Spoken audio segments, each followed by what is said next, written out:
Hello दोस्तों, welcome to chess guidelines. दोस्तों, आप सभी का बहुत बहुत स्वागत है हमारे यूट्यूब चैनल में। वीडियो स्टार्ट करने से पहले यदि आपने हमारे चैनल को सब्सक्राइब नहीं किया तो चैनल को सब्सक्राइब कर दीजिए और बेल आइकन को प्रेस कर दिए ताकि हर वीडियो का नोटिफिकेशन आपको मिलता रहे। आप हमें फॉलो कर सकते हैं इंस्टाग्राम और टेलीग्राम में भी। टेलीग्राम में हर वीडियो का PDF दिया हुआ रहता है, वहाँ से आप PDF डाउनलोड कर सकते हैं। दोस्तों, आज का वीडियो बहुत ही खास होने वाला है क्योंकि हम लेके आए हैं पादप जगत का वर्गीकरण यानी कि classification of plant kingdom part 1 में 40 प्रश्न होंगे और अगले पार्ट में 40 प्रश्न होंगे। पादप जगत का वर्गीकरण से परीक्षाओं में बार बार पूछे गए प्रश्नों को हम लेके आए हैं।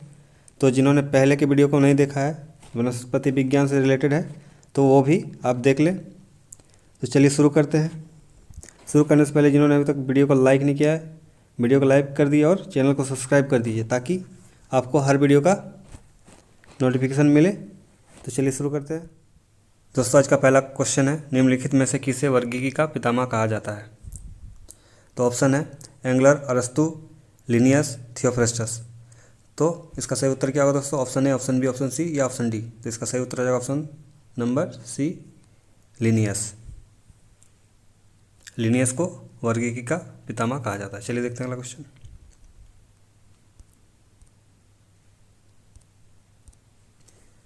द्विनाम पद्धति के प्रतिपादक हैं, कौन है?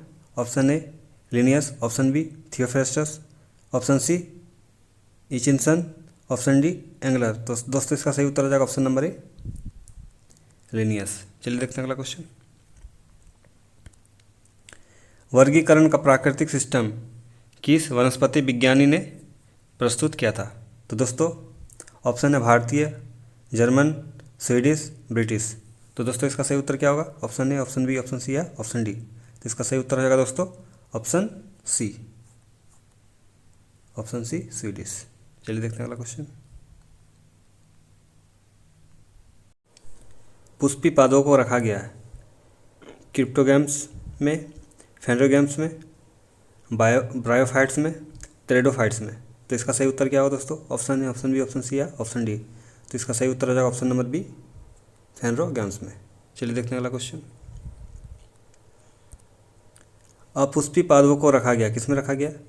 तो ऑप्शन है क्रिप्टोगैम्स में, ऑप्शन बी फेनरोगैम्स में, ब्रायोफाइट्स में, टेरिडोफाइट्स में। तो इसका सही उत्तर हो जाएगा ऑप्शन नंबर ए, क्रिप्टोगैम्स में। चलिए देखते हैं अगला क्वेश्चन। वर्गीकरण की आधारी इकाई है, ऑप्शन है जीन्स, फैमिली, स्पीसीज, ऑर्डर। तो इसका सही उत्तर होगा ऑप्शन नंबर सी, स्पीसीज। तो वीडियो को लाइक कर दिए दोस्तों जिन्होंने अभी तक लाइक नहीं किया है। चलिए देखते हैं अगला क्वेश्चन।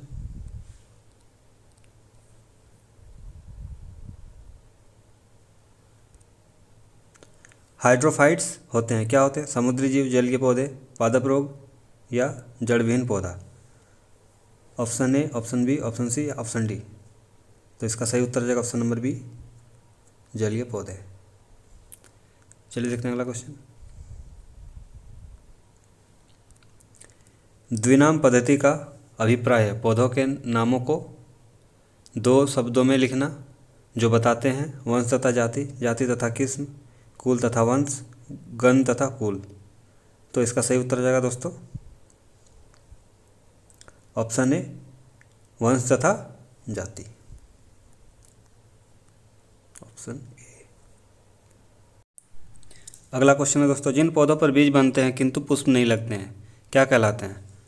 ऑप्शन है आवृत बीजी, अनावृत बीजी, टेरिडोफाइट्स, ब्रायोफाइट्स। तो दोस्तों, इसका सही उत्तर हो जाएगा ऑप्शन नंबर बी, अनावृत बीजी। चलिए देखते हैं अगला क्वेश्चन। जीवाणु की खोज किसने की? तो फ्लेमिंग ने, लैम्बल ने, टेमिल ने या लेeuwenhoek ने? तो इसका दोस्तों इसका सही उत्तर हो जाएगा ऑप्शन डी, लेeuwenhoek। चलिए दोस्तों अगला क्वेश्चन देखते हैं।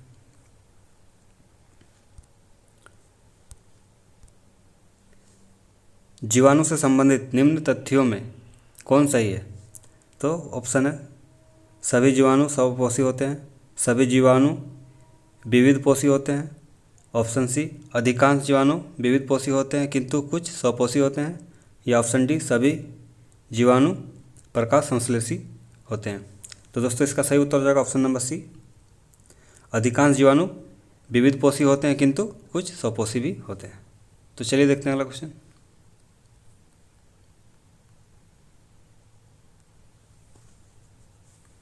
अगला क्वेश्चन है, जीवाणुओं को पौधे माना गया क्योंकि। तो क्यों माना गया देखते हैं। ये गति नहीं कर सकते हैं, इनमें कठोर कोशिका भित्ति होती है, ये विखंड द्वारा गुणन कर सकते हैं, ये सभी जगहों पर पाए जाते हैं। तो इसका सही उत्तर है ऑप्शन नंबर बी। इनमें कठोर कोशिका भित्ति होती है, इसलिए इन्हें पौधे माना गया है। चलिए दोस्तों अगला क्वेश्चन देखते हैं।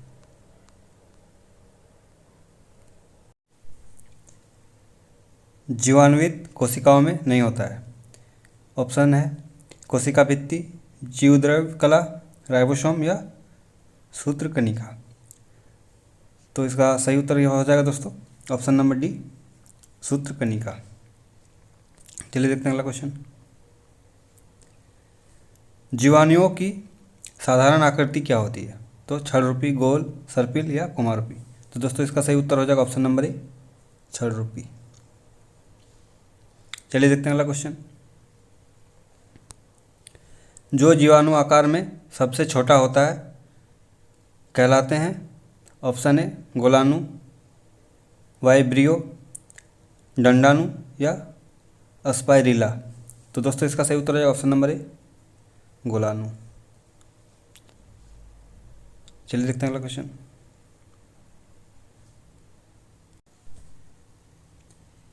एक गोल्य जीवाणु कहलाता है वाइब्रियो, बेसिलस, कोकस, स्पाइरिला। तो दोस्तों इसका सही उत्तर हो जाएगा ऑप्शन नंबर सी, कोकस। चलिए देखते हैं अगला क्वेश्चन।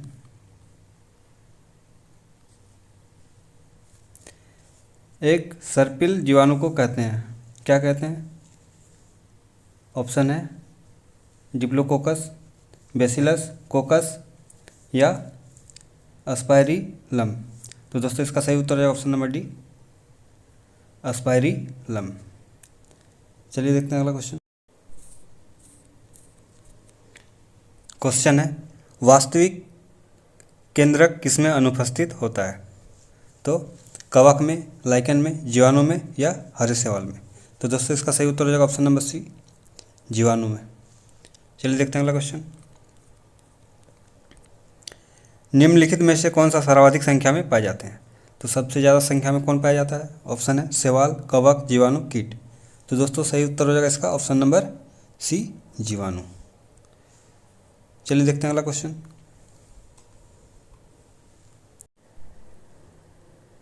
बैक्टीरिया में पाए जाने वाला प्रकाश संश्लेषी आशय कहलाता है, क्या कहलाता है।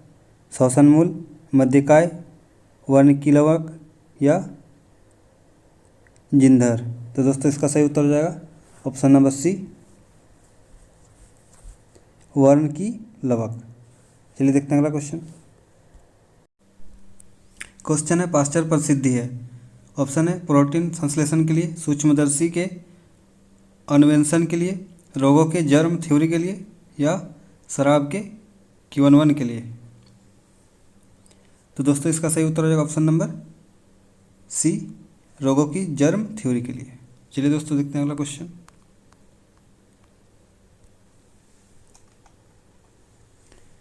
निम्न में से सबसे छोटा जीव है।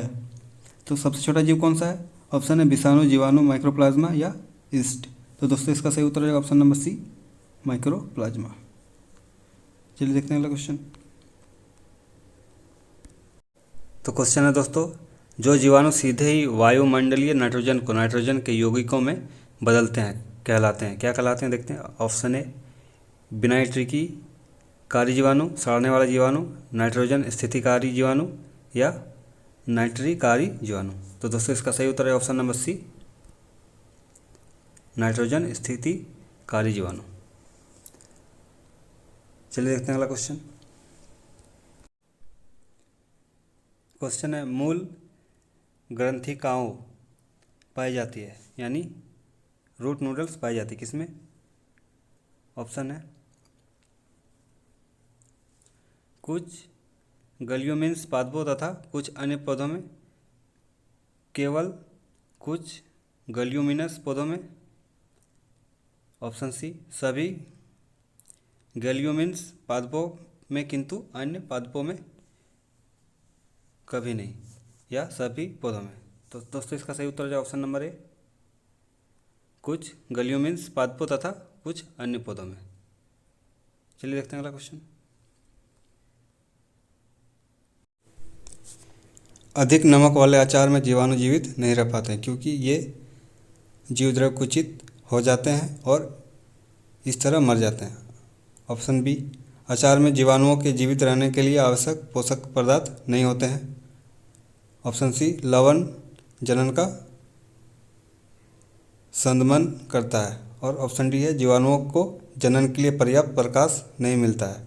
तो दोस्तों इसका सही उत्तर हो जाएगा ऑप्शन नंबर ए, ये जीवद्रव्य कुचित हो जाते हैं और इस तरह मर जाते हैं।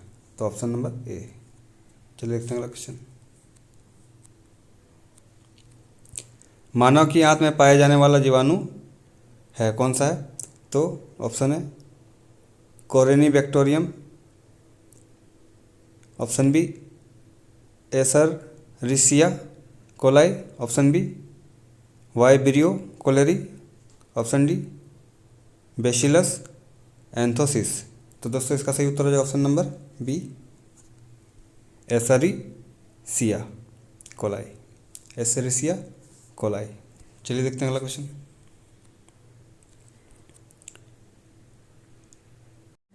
तपेदिक टीबी उत्पन्न करने वाला जीवाणु है तो साल्मोनेला या माइक्रोबैक्टीरियम। ऑप्शन सी है डिप्लोकोकस और ऑप्शन डी है स्ट्रेप्टोमाइसीज। तो दोस्तों इसका सही उत्तर हो जाएगा option number B, mycobacterium TB उत्पन्न करने वाला जीवाणु है। चलिए देखते हैं अगला क्वेश्चन।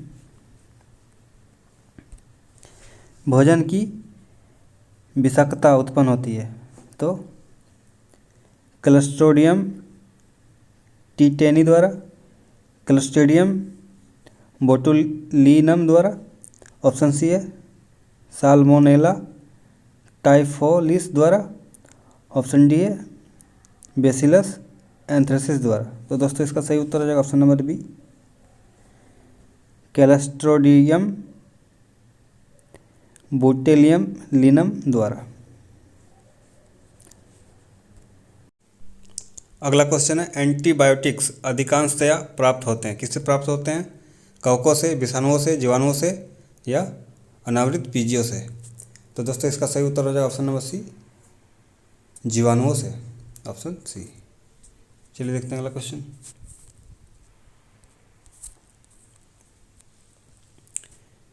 यदि एक जीवाणु कोशिका प्रति 20 मिनट में विभाजित होती है तो 2 घंटे में कितनी जीवाणुओं बनेगी? तो ऑप्शन है 4, option B 16, option C 8, option D 64। तो दोस्तों इसका सही उत्तर हो जाएगा ऑप्शन नंबर डी 64 यानी 64। चलिए देखते हैं अगला क्वेश्चन। नाइट्रोजन यौगिकीकरण में निम्नलिखित में से कौन सी फसल सहायक है? तो चावल, गेहूं, फली, मकई। तो दोस्तों इसका सही उत्तर हो जाएगा ऑप्शन नंबर सी, फली।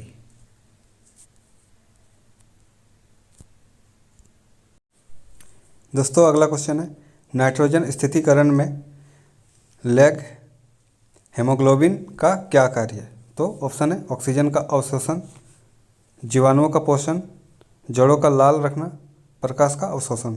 तो दोस्तों इसका सही उत्तर हो जाएगा ऑप्शन नंबर ए, ऑक्सीजन का अवशोषण। चलिए देखते हैं अगला क्वेश्चन। निम्नलिखित में से कौन सा रोग बैक्टीरिया से होता है?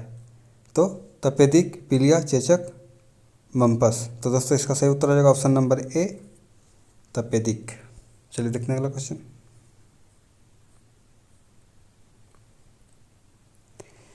मृदा की धान की पैदावार बढ़ाने वाला मुक्त जीवी जीवाणु कौन सा है? तो राइजोबियम एजोटोबैक्टर, एसिटोबैक्टर या एनाबीना। तो दोस्तों इसका सही उत्तर हो जाएगा ऑप्शन नंबर डी, एनाबीना। अगला क्वेश्चन देखते हैं। क्वेश्चन है, परिशीतन खाद्य परीक्षण में मदद करता है। तो दोस्तों इसका सही उत्तर क्या होगा? ऑप्शन है जीवाणुओं को मारकर, जैव रासायनिक अभिक्रिया की दर को कम कर, एंजाइम क्रिया नष्ट कर, खाद्य पदार्थ को बर्फ की तरह ठंड कर। तो दोस्तों इसका सही उत्तर हो जाएगा ऑप्शन नंबर बी, जैव रासायनिक अभिक्रिया की दर को कम रखना। चलिए देखते हैं अगला क्वेश्चन।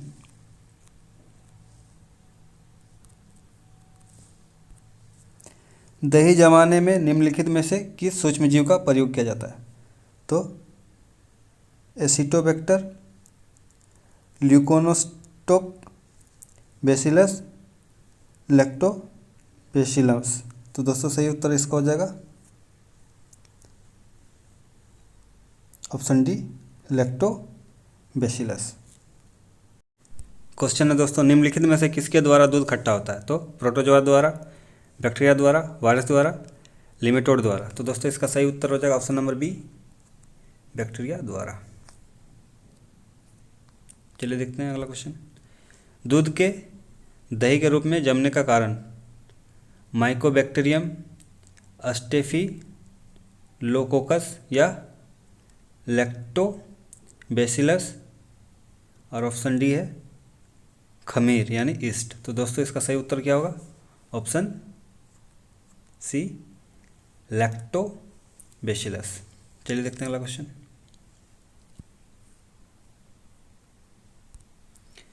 निम्न में से कौन सा सहजीवी नाइट्रोजन यौगिकीकरण जीवाणु है?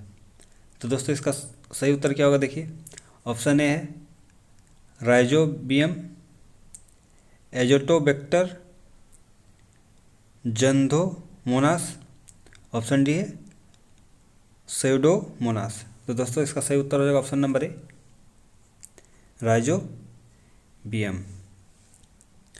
और आज का अंतिम प्रश्न है, सर्वप्रथम विषाणु यानी वायरस की खोज किसने की थी? तो स्टॉकमैन ने, इवानोविस्की ने, अस्टेनाले ने, स्मिथ ने। तो दोस्तों इसका सही उत्तर हो जाएगा ऑप्शन नंबर बी, इवानोविस्की ने। तो जिन्होंने चैनल को अभी तक सब्सक्राइब नहीं किया, चैनल को सब्सक्राइब कर दीजिए। हमें फॉलो कर सकते हैं आप इंस्टाग्राम में भी, और टेलीग्राम में भी हमारा चैनल है। वहाँ हर वीडियो की PDF दिया हुआ रहता है, तो वहाँ से आप PDF डाउनलोड कर सकते हैं। तो मिलते हैं नेक्स्ट वीडियो में, तब तक के लिए बाय।